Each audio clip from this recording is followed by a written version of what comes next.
শিয়াল ছিনতাই করতে গিয়ে ধরা পড়ে। রাজা সিংহের আদেশে এখন ছিনতাইকারী শিয়াল হয়ে গেছে টিফিন বিতরণকারী। কিন্তু শিয়ালের ধূর্ততা এখনো একেবারে যায়নি। সবাইকে টিফিন দিতে হয়, কিন্তু নিজের জন্য কিছু রেখে দিলে ক্ষতি কি? একটু কম করে দিই, বাকিটা নিজের জন্য রাখি। শিয়াল জিরাফের জন্য টিফিন নিয়ে তার খামারে যায়।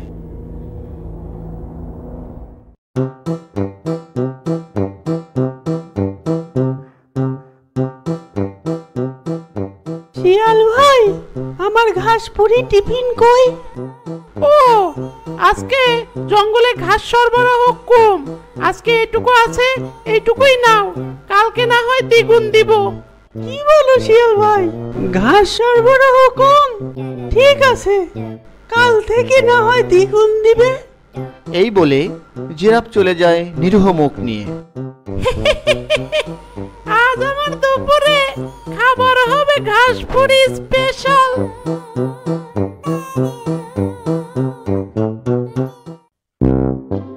পরের দিন কুমির নদীর তীরে রোদ পোহাচ্ছে। শিয়াল কুমিরের জন্য টিফিন নিয়ে হাজির হয় তার সামনে। বাহ শিয়াল, তুমি চলে এসেছো, দেখি দাও আমার সুস্বাদু টিফিন। এই নাও তোমার টিফিন, মজা করে খাও। কি ব্যাপার, আজ আমার টিফিনে মাছ নেই কেন? আর বলো না ভাই, নদীতে আজ মাছ ধর্মঘট করেছে, বলেছে টিফিনে যাবে না তারা। মাছ ধর্মঘট করে? এটা তো আজব ব্যাপার। তুই কিছু লুকাচ্ছিস না তো? না না, লুকাবো কেন? আমি তো এখন তোমাদের সেবক, তোমাদের সেবায় এখন নিয়োজিত। পরের দিন বাঘ গাছের নিচে বসে আছে। শিয়াল বাঘের জন্য টিফিন নিয়ে হাজির হয় তার সামনে। শিয়াল, তুই এসেছিস, দে আমার খাবার দে। জি বাঘ মামা, এই নেন আপনার টিফিন। কি রে, 3 দিন ধরে আমার মাংসের টিফিনে হাড় ছাড়া তো কিছুই নেই, নিশ্চয় তুই কিছু গন্ডগোল করেছিস। মামা, মাংস এখন নিজেই ডায়েট করছে, আপনি হাড় খান, হাড়ে ক্যালসিয়াম বেশি। তাই নাকি? হাড়ে ক্যালসিয়াম বেশি? তাহলে আমি তোর হাড় দিয়েই শুরু করি, তোর হাড়ে মনে হয় অনেক ক্যালসিয়াম হবে রে। শিয়াল বাঘের কথা শুনে টিফিন রেখে ভয়ে দৌড়ে পালিয়ে যায়।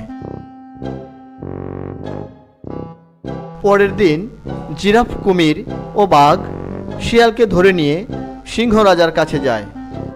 আমার টিফিনে মাছ দেয় নাই। আমাকেও মাংস ছাড়া হাড় দিচ্ছে। শিয়াল আমার খাবার নিজে খাচ্ছে। সবাই অভিযোগ করে টিফিনে কম খাবার দিচ্ছে শিয়াল। শিয়াল, তুই আবার চালাকি শুরু করেছিস। না রাজা মশাই, আমি শুধু একটু তার মানে তুই অপরাধ করেছিস। আজ থেকে তুই এই বনে আর থাকতে পারবি না। বাঘ, শিয়ালকে বন থেকে ঘাড় ধাক্কা দিয়ে বের করে দাও।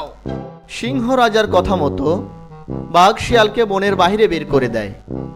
তারপর থেকে সবাই শান্তিতে বসবাস করতে থাকে।